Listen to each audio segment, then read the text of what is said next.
Welcome, welcome, welcome. We are live with is this episode number 12? Episode number 12 of Sales Team Rescue. This might officially be the most consistent thing I've done in my life. This is show. So thank you, everyone watching live, for being here. Those of you listening on the podcast, thank you as well. Today we have a great show for you, and I'm really, really excited to introduce our guests. So first of all, let's push the little button, have our fancy text show up. Boom. I'm your host, Jeremy DeMerchant, and as you've seen, hopefully for the past 11 weeks, we're going to continue to be here every single Wednesday at 2 p.m. Eastern to show you how you can make an impact in your sales, your business, and your sales team. So today, our special guest is Dallas Hardcastle.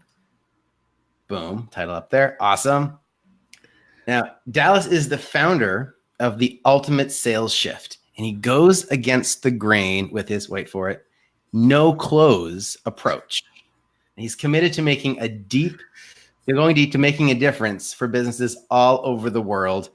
And this is really interesting. And I want to this is probably going to be the core of our conversation, actually. Dallas actually feels that closing doesn't play a role in sales. So first of all, join me in welcoming Dallas to Sales Team Rescue. Dallas, thank you so much for being here. Hey, Jeremy, thank you so much. I appreciate you having me. Thank you.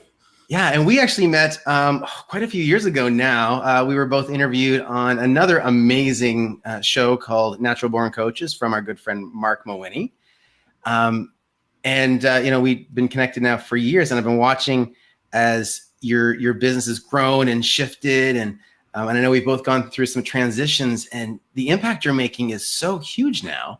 And not that it wasn't before, but I just see not only is the impact seeming to be louder and having a more resonant impact, I guess, but it feels like your alignment and your passion behind it is at an all-time high from what I've seen over the past few years. So tell us a little bit about your journey and how you got to where you are and now the ultimate sales shift and where that fits into the puzzle. Sure. Yeah, no, thank you. The short, concise version is that the whole closing thing, when people hear it, it routinely gets people furrowed brows and, naysayer, and that's impossible, can't be done.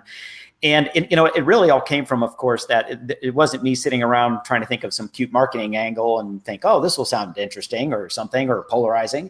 Mm-hmm. It's just simply came from, back in college, I was going to check out a gym. I went in there.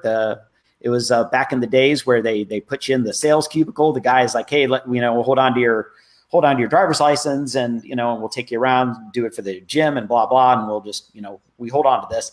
And then at the very end, the guy sat there and he had me in the room trying to close me for like 25, 30 minutes. And it was after I'd said no, probably 4 or 5 times. And it was that literal scenario of the guy would not give me my driver's license back because he had it on the other side of the desk. And I kept saying, I was like, listen, dude, I'm not joining. Just give me my driver's license back so I can get out of here. And I'm the most nonviolent guy on the planet. And it was one of the only times in my life. And my best friend was sitting right next to me.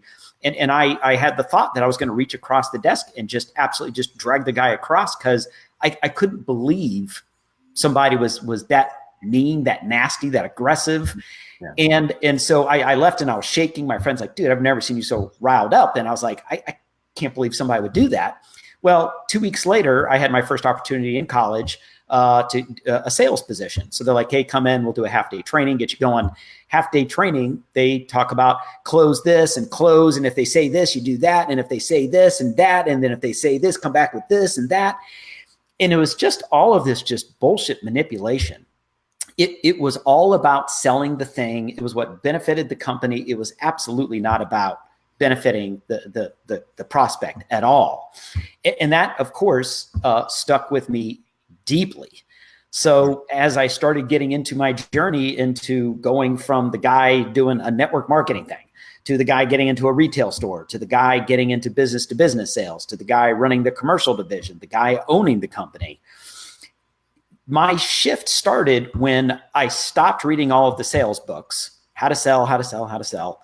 And I started reading the body language books, the high level communication books, the sales psychology books, the neurolinguistic programming books, started befriending these people that were very high level in these areas, and language of the mind, and why we think certain ways, and how we respond, and why we do it, and why some people want testimonials, and why some people get angered by testimonials.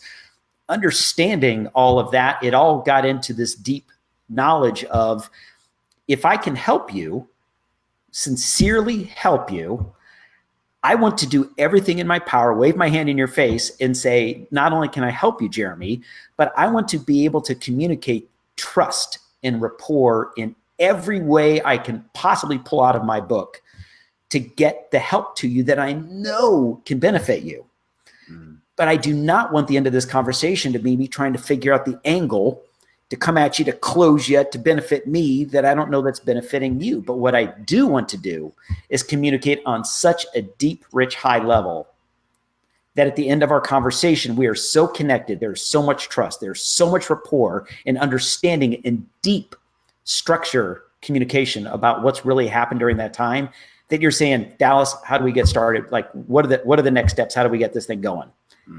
That's how I want to run my business. And when I made that shift, I became the number one network marketing guy, the number one retail guy, the number one commercial guy, the number one B2B guy. It just all changed, despite everyone saying, you got to be a closer, dude. You got to be a closer. I've never, ever bought into that philosophy, not since that occasion in the gym. Yeah, and I think that's really interesting. That process that we go through, depending on what sales structure you use, you come to the point where, hey, it's offer time. And, if it's from the stage or whatever, some people have an actual physical change in their body language because of their discomfort in being there. And that triggers a change in, the client or the audience's body language, or their mentality as well. And I've always worked towards not creating that conflict point at the end, right? Like, and I think that's what you're talking. You're talking at an extreme level in the case at the gym, and that's how salespeople get bad names, right? It is the way. And you said we all have our story, the thing that kind of led us to the point where we are and why we act the way we do and our values and our beliefs and all that stuff. But it ultimately, if it wasn't for that, of course, well, then I may have been on a completely different path. But that was there to serve the purpose it did, where it was so abrasive. And then to have that instance 2 weeks later when the guy was it was all about, hey, if you got to screw the customer to make the sale, those words didn't come out of his mouth, but that was absolutely what the message was. Like, whatever you got to frickin' do, if you got to shove this thing down their throat to make them buy it, you do it. And so here's a million different ways to kind of close them. And it's just, it reeked of disingenuine, dishonesty, ill-intentioned, bad ethics, ill-directed morals. It was just all of that stuff. So it was just, well, how can we communicate on super high levels? When I talk to people all the time and they tell me about, well, I've read this book about this close, and then I went to this Grant Cardone thing and he said to bring up this close, and then there's this thing and this thing. And what they're missing is the first 90% of the communication was not structured in a way that got them into deep, trusted rapport where they're communicating like the other person communicates. When you do that, like you say, you get to extend help rather than, Jeremy, I got to close you now. Okay. I mean, do you like being closed? Do you know anybody in your life who says, I love to be closed? Oh, I love to be closed, especially when it's really hard and aggressive. Right. Yeah. No one says that. So that's what screws up salespeople. Like you said, everything changes. If they're on the phone, their breathing changes. If they're on a stage, their face, their body, their state changes. It's like, oh my God, now this feels awkward because I got to do this thing that I know is kind of screwing people.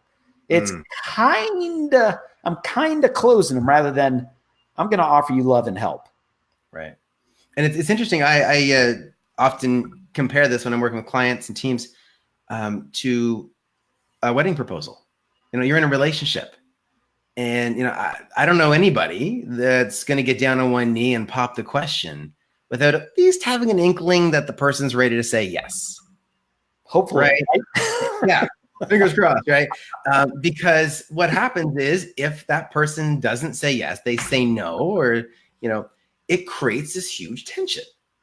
Like, just imagine this, and, hopefully you haven't been through it, but, a proposal that goes wrong, well, in any movie I've seen or TV, which should not be my reference for the show, but for this it is, it doesn't end well, right? Like, it's just huge conflict that is really hard to get over, if at all, if they can at all get over it. And that's what we do with sales conversations when we focus on the tactical side of making a close. But if we treat it like any other relationship, where we want to get to know someone, we want to connect, we want to find the problems, we want to help them achieve their hopes and dreams. And then if we're ready to ask them to commit to us, and hopefully you've been in some kind of synergy in the process, and you pop the question. And in sales, it's the same. You pop the question. Hopefully you've learned enough, or you sense enough of their body language or communication. And in a lot of cases, temperature checks throughout the conversation, right? That you're pretty confident they're going to say yes. But that seems to be a missing piece in most sales training. It's very tactical, they say this, turn it this way, and ask your open-ended questions here and your closed-ended questions there. And then, spin it this way. And I hate when the word spin is put into sales training, but True. So I get fired up over that. It drives me nuts. Yeah. And when, as it goes, of course, that when that very thing, and some of these things sound impossible. They sound improbable. They sound like made up stories. I was on a call literally 2.5, 3 hours ago with one of the guys who would come on here and say that he was on a phone doing high ticket sales. And 1 week he was selling at 14, 15, 16% conversion rate.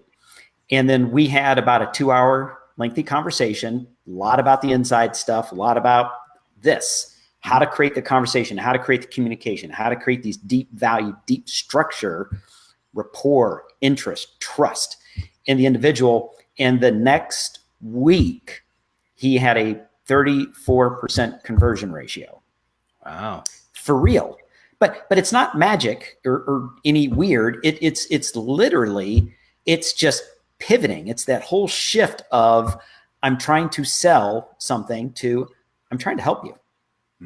And the best way I can help you, Jeremy, is to be in rapport with you. If you and I can't communicate, if we're not in rapport, we're not going to connect. We're not going to click. It never happens. So it's got to be that you and I are in lockstep, right? We're pacing with one another so that you and I are just like each other. So you're like, Dallas, you get it. You get it, man. You get it. And then it's like, and by the way, Jeremy, understanding how you move, how you think, the gestures you use, some of the terms you use, how you reflect, how I've heard you respond, the type of language I hear you using. Here's a really good way that I know that I can help you. And boy, when that sinks in, and then I can teach that to the sales team, to the sales manager, to the directors, that is the method to use. It's the thing that we've taken companies that were 20-year-old companies that had $2.3 million in commercial sales, and 19 months later, they were a $5.6 million commercial division. Wow. It was just the shift in, let's not go out and try to close people. Let's go out and be master communicators. And all of those suckers that are trying to close them were dying on the vine. They were struggling like crazy when they're close. And then our guy showed up, our gal showed up, and then they were starting to connect on these levels that none of the other companies could ever do. Yeah, that's huge. So let's talk about the teams now. So when you go in and help companies, obviously a lot of them have teams. Do you target your support and training at the reps specifically, or do you do some with the manager, or where does that start for you when you go into an organization? To me, I always want it to be, top down. Like there's got to, wherever the top of that org chart is going to be, that is the interested party, of course. If the CEO is not interested in being a part of that conversation, then they're left out of it.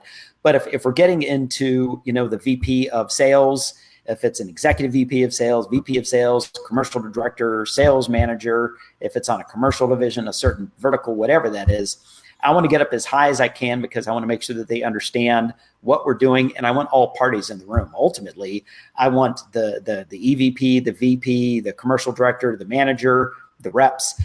I want everybody inside of there, because I want us all, again, it's pulling together, right? It's going in and working with the sales team and then having the manager not bought in. It's working with the manager, but the sales team isn't bought in. It's working with the VP, but the VP doesn't have time to translate it accurately to the manager, which of course then never makes its way down to the team. So I absolutely, and what I found was, unless that is made, like, this is a requisite, it is required. It has to be this way, or we don't show up and provide the training. When you say all parties, when we begin this and all parties are stamped and fully bought in, that's what begins to change things. And then we want to go into the communication piece internally. So not just to the prospects, but, you know, you and I off camera here, we're talking a little bit about like email, Slack channels. That stuff has got to be on point and in check, or they're just wasting time like crazy in these companies. That's huge. Yeah. So there's, and let's touch on the tech, because I know it tends to be where people kind of lean in. And I mean, we've talked about CRMs in past episodes here, and, you know, different systems, but I know that the systems are only as good as the people that design them. Right. So tell me a little bit about what recommendations you have. And I know, you know, the systems themselves aren't necessarily where your normal focus is, but if you can just share a couple tidbits around on the tech side, things to watch out for or things to look for, you know, positive or negative when it comes to the system, so that you don't get sucked down that rabbit hole. Because I know personally, I invested in my first CRM / email management system for my business in, I don't know, 2014, I guess, and 2015, whatever year it was. And I searched for 2.5, 3 months to decide on something. And then I just picked whatever the most expensive one was, assuming that meant it was the best. Yeah. So like, to share with the audience, like what you've seen, what you recommend as far as not necessarily a particular tool, but how to look at it. Well, the thing on the communication, and, you know, you've heard me use the term already a couple of times, you know, deep value production should be the leading force, not convenience. Companies have driven so far into the convenience side, and it just essentially comes to that, you know, I think we're just not really good at figuring out the business side of things with now the digital age we're in. Because I've been in so many companies where they put me into the Slack channel, and there's 8, 9, 10 people in there, and there's 50, 60 messages bouncing all over the place during an hour. And if they're trying to get hold of one of the sales guys, Matthew, and there'll be like 8, 10, 12 mentions at Matthew. It's like, at Matthew, are you seeing this? Hey, at Matthew, are you busy? At Matthew, I want to make sure you're seeing this. At Matthew, get back as soon as you can ASAP. At Matthew. And it's like they think, wow, we haven't taught our teams to be as distracted as we need them to be. We need to really train them to be much more distracted, so that they're not focusing on the high value, deep production stuff. Right. And we know, I mean, there are studies out there, psychology studies, there are neuroscience studies that tell us that the more we bounce around to these different things, the more of that residual is left, that we come back to our thing dumber. So if you and I are talking, and then I just check my phone for 20 seconds, and then I come back into this, I come back to the conversation literally dumber. It's like I've taken a reverse nootropic to like make me an idiot. And then it takes me time to then get back into that conversation. So rather than you and I and 6 other people in a Slack channel all figuring it out as we go, and, you know, we're kind of, here we go, and we're rocking and rolling, and we're bouncing through this stuff, and we're figuring it out as we go, why not just sit down for an hour if we're all in the same location? Either that, or if we're not in the same location, be on a video conference like this and have a deep knowledge, valued, structure meeting for an hour, so that we know exactly what it is that we're going to accomplish, and then move forward from that deep strategy that we put into place, rather than having this kind of conversational, let's go, we'll talk our way through it type mentality. It's awful. It's awful, and it literally kills the production of the company.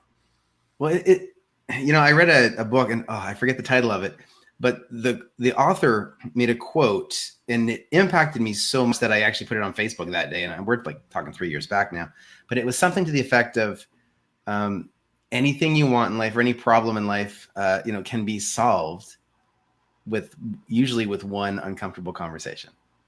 And we end up defaulting to texts and emails, and even don't get me wrong, I love Voxer because you can use voice, you have tonality when you send messages with Voxer, right. But you're still only in snippets, right? And you're absolutely distracted in between the conversation because it's kind of like a voicemail that you don't dial into, right?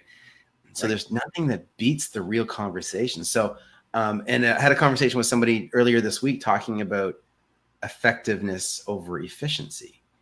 And, you can't be efficient until you're effective, right? And so what you're talking about is if the tech isn't right, if you're not set up properly, then you need to focus on being more effective by just having these conversations. There's going to be a more efficient way you can do it after.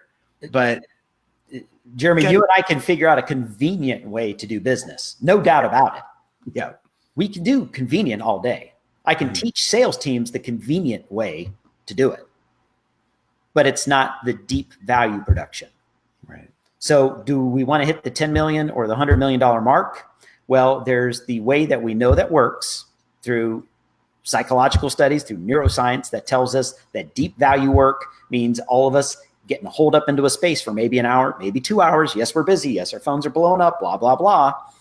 But we're figuring out the required deep strategy and the deep value production that will allow us to accomplish the ultimate goal and to be able to push beyond it. Or we can do it the real convenient way, which is hop in a Slack channel and ping, ping. Well, how about taking a ping, ping? Hey, Jeremy, ping, ping, ping. And we just kind of work our way through it. And while I'm out in the car and in the field, and we're just kind of discussing it and figuring our way out while we're going and course correcting. And it's a mess. I mean, to say the least, it's a mess. It's far less convenient. I know it's far less convenient. I also know which one produces bigger numbers. Right. That's huge. Awesome.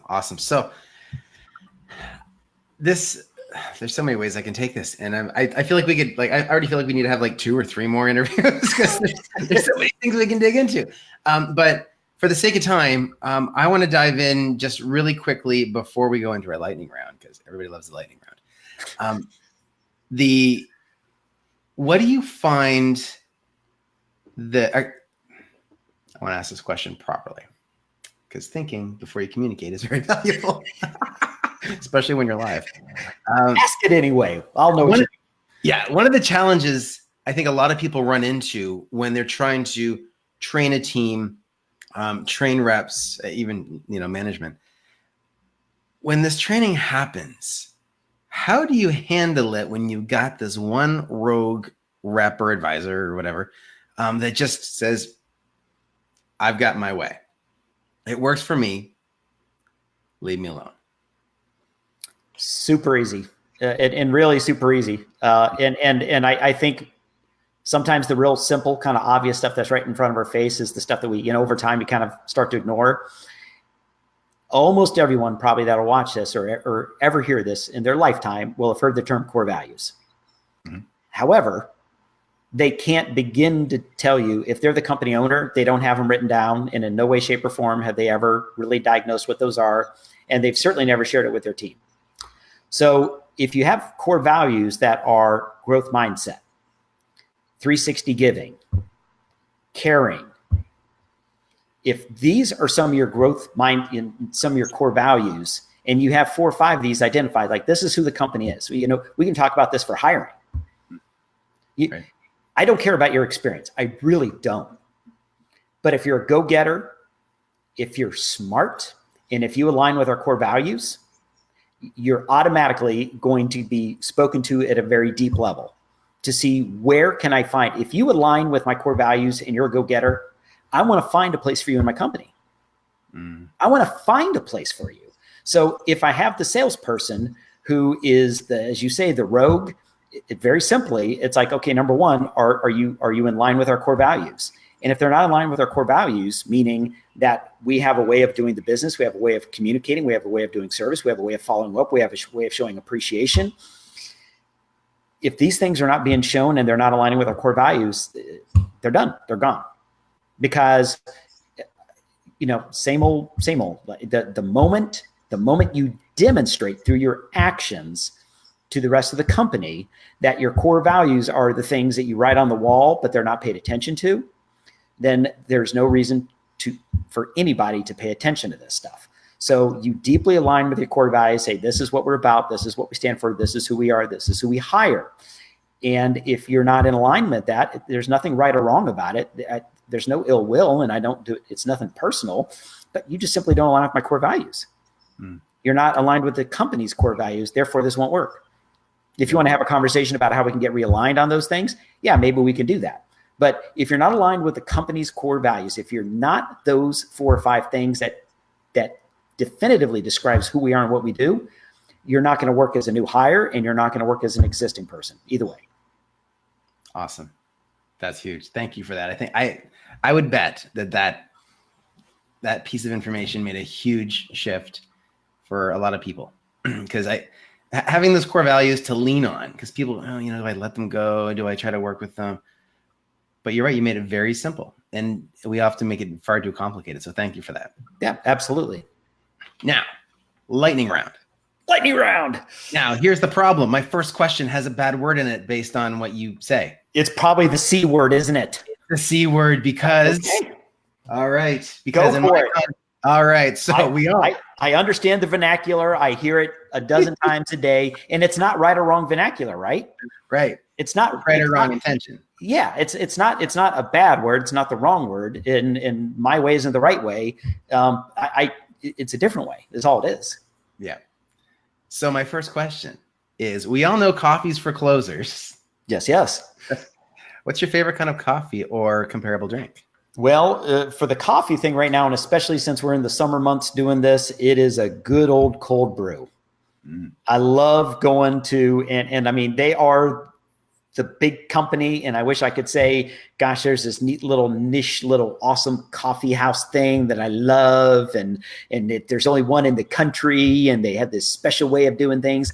I love to go to Starbucks, and I love to get a good old cold brew, or they have their Clover machine, where it's essentially they're pressing the water through the grounds, and it's like a giant French press. So either a French press during the cool months or a cold brew during the hot months. Love it. Awesome. Now, what's the number one book or movie you'd recommend to sales reps or sales leaders? I go immediately towards what kind of book what have you been exposed to in the past? And depending on what that is, it's going to be something about either if you're doing live, if you're in the room with them, I want you to understand body language. Like we all know that pie, right? That pie's existed for 50 years, since the 50s, 60s. The body language, the tonality, the words. We're all using words 7% of the time, most of the time. Email, Slack channel, 7%. Bad way to communicate. So if we're going to be inside the place, I'm going to recommend something on high level body language and how to communicate that. If you're someone that's doing it more over the phone, I want you to understand how to be able to understand how they're thinking through their words and through their tonality. So it's going to be something much more like a sales psychology, or even getting into some kind of a form of neuro-linguistic programming. Really understand these are the different ways that people mind, see things, hear things, feel things. And when you can begin to touch into that kind of stuff, your phraseology, the way you respond and reply and walk them through these conversations just changes. Love it. So focus on the things that are going to make the needle move most for that Positively. Awesome. Now, who's someone you consider a mentor in your life? Gosh, and this is probably one of these that, it goes against, it's none of the sales people, but a guy, Greg Hartley. He was special forces 20 years, worked inside. He was in Afghanistan and Iraq and all that, special forces. He was an interrogation specialist. Now, some people hear interrogation and they automatically think, waterboarding and torture and all these, they have all these bad thoughts. He's spoken on Capitol Hill and in front of a state committee, being completely against torture, 100%, because he thinks it does nothing. What he is an extreme interpersonal communications expert, meaning he was the gentleman that I've worked with, that I've had in my home, that I've read all of his books on body language. And he understands the nuance of how to baseline, how to be able to read the face, read the eyes, read them from the scalp to their souls, understand why their hand is in a position. It levels. I mean, he was the guy that they turned to when they were trying to find out where the IUD was that was maybe going to blow up a bunch of people. Where was the bad guy that was hiding all of the missiles and all of the bombs that were going to kill a bunch of innocent folks?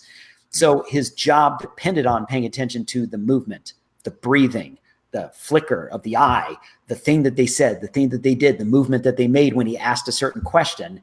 And when you can be inside of a room with someone and understand why they're displaying these certain regulators, these certain adapters, these certain barriers,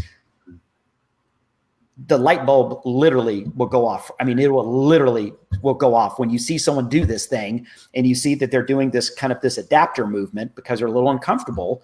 Now you know how to steer the conversation in a direction because you don't want them feeling uncomfortable during your sales presentation. You want them at ease, relaxed, joyful, happy. It's a huge difference maker. That's awesome. Wow. That's exciting. Now I'm going in my head going, when I touch my beard, what do you think that means? It's interesting. I mean, it really, that's like, depending on what your baseline and what the questions are, start by asking some other questions. I'll answer questions that I know what I'm going to get the answer to. And then after I baseline, then from there, I start asking the different questions. Sometimes it's just because that's comfortable. Sometimes it's just because you're being thoughtful. You know, it's not like every single thing is like, oh, what does that mean? He scratched his temple. It's like, well, maybe I had an itch right here, you know, but you can absolutely regulate and start to see, you know, if every time we talk about something that's talking about a thing that's uncomfortable, a thing that you don't like, a thing that you've had a challenge with, the sales team that didn't work out, how your sales are down, how last quarter tanked, how the last company you were with didn't work out so well. And if every time you start doing this, when you start talking about the bad stuff, I'm like, that can be an adaptive signal. You're trying to comfort yourself by stroking your beard because that takes you back to a bad time. So you're trying to comfort yourself. That's an adaptive mechanism you have. So, I mean, it all relates. It really does. Very cool. Okay. My favorite question. What's the strangest thing you do in your daily routine that keeps you on your game? What's the strangest thing? Yeah. Wow. Easy. Again, I don't know how strange it is, but my alarm goes off at 4:32 in the morning. So at 4:32, that's my little way of 4:32. And then I say 1, and then I get up so that I immediately get myself out of bed. And then I go immediately and I get in, I turn my shower and I don't hesitate, turn the shower on as cold as I can, absolutely as cold as it'll go. And then I stand in there for about 2.5 to 3 minutes and do that real ice cold shower soak, make sure I get the face, get my chest, my stomach, under my arms, my back. And what that has taught me to do, and it took 30 days, and someone told me it would take me a little bit of time, but it has kept me from negotiating with myself. So the amount of time that I negotiate with myself has gone down dramatically, meaning you're in the back of the shower and you feel that ice cold water like kind of spraying and sprinkling on your feet and your legs, and you can sit there for a minute. You can sit there for 5 minutes, 20 minutes, like, oh, it's going to hurt. Oh, this is going to be a tough one. Oh, this is going to be a doozy. Oh my gosh, this one's going to really be a painful one. Or you can just step in there and just boom, and you just step into it and you just deep diaphragmatic, control your breathing, calm thinking. And as I'm doing that, it is absolutely the thing that gets me to when the phone call is required, I do the phone call much faster. When the email is required, much faster. When the response, much faster. When that challenging thing occurs, get back to it much faster. It is literally has reprogrammed my brain to not negotiate with myself and to just do it. And if people are doing that with speed and accuracy, again, sales off the charts. That's awesome. I especially like the 4:32. I'm a Mel Robbins fan. So 5, 4, 3, 2, 1. But you wake up and you're done. It's like 1. That's it. It literally that's a derivative of that. It's literally a derivative of that. Is I could have said it for 4:30, but I'm like, I really didn't do anything. But 4:32, it absolutely like it goes off in it. 1. Wow. Go time. Love it. I love it. Awesome. Okay. So Dallas, where can people find more about you? The best place probably is just going to the website is DallasHardcastle.com. It's Dallas, just like the city, DALLAS, Hardcastle.com. And that's a place where they can, see a little bit of video. They can see a bunch of testimonials. And if there's any kind of outreach that they want to have, they can either always private message me, of course, on things like a Facebook or shoot me an email. But that's really a great place that it'll give you an opportunity to kind of see what we're about, things that we've done for a whole lot of other clients, and potentially maybe something that we could do to help you. Awesome. And you've got something you want to give away to our audience, yeah? Yeah.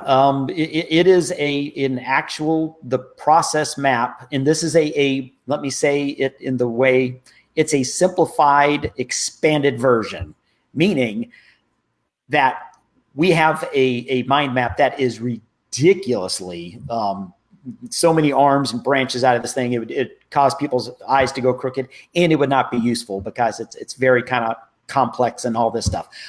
This is a very good 5-step deep methodology to be able to go through and utilize for when you're in that conversation and when you're trying to create the conversion so that you can do it there and then and not have a ton of follow-up and back and forth. It's a 5-step, pretty deep process that we use, but it gets into the mindset of how to go through these steps, how to have the conversation, how to set it up, how to kind of pre-pave and pave, set it up, get everything framed properly, know who you're talking to, and then make sure that they understand the commitment and the help that they are going to get ready to receive. It's a really good piece. Awesome. And so we've got that link on the screen. We will put it in the notes as well, so you can click it. If you're listening and you've got a great memory, it's go-DallasHardcastle.com/sales-shift-1A. So I'll put that link so it's clickable. Dallas, thank you so much for being here. It's been a blast, and I feel like we need like 4 more episodes, but we'll see how your schedule will work with that. But thank you so much. It was awesome. Any last words for the audience? Jeremy, hey, thank you. Sincerely appreciate the opportunity to be on here with you in the conversation. So thank you very, very much. And last words for the audience is, I know it sounds counterintuitive to most people that the moment you hear, Kleenex, it's tissue. The moment you hear sales, it's closing. And people have come to me more hundreds of times over the years that I could ever count on, well, if you don't close people, well, then obviously you're not selling. I promise you, I know it on the onset, I know on the surface it sounds counterintuitive. I know it does.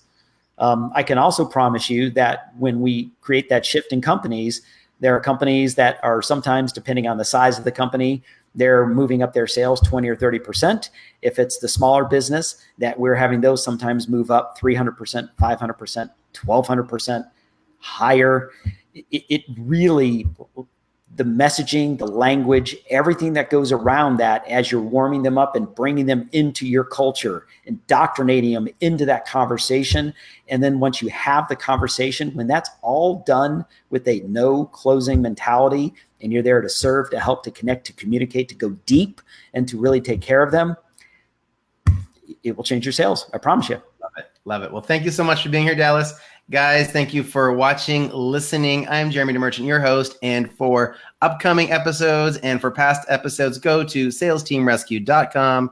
We will see you again next Wednesday, 2 p.m. Eastern. Until then, remember, get uncomfortable, get results. Cheers, guys.